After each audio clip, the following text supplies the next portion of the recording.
سجلوا وترجعوا.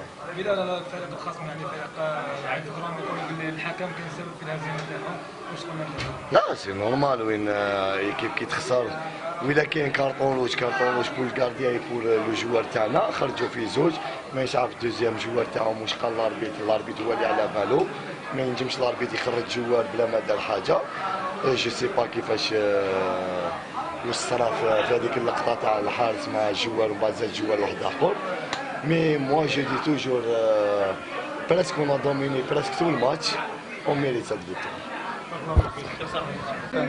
لكن 10 دقائق الأخيرة كانت مجنونة من كل نواحي. من ناحية التحكيم وين أنا في بالي ضربة الجزاء الأولى ما كانش ضربة جزاء، ومن بعد نهار المقابلة انهارت وين شفنا بطاقات حمراء من كل نواحي. هذه 3 بطاقات حمراء كانت واحد زوج لينا وواحد البوفايك.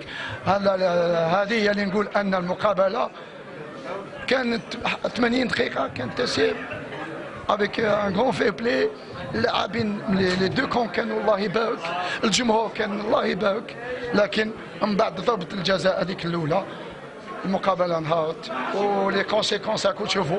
خسرنا المقابلة وخسرنا اللاعبين لأن عندنا لاعبين زوج لاعبين هما خرجوا بالحمراء. هذه أنا نتسائل أنا بالضبط نتسائل مقابلة الأربعة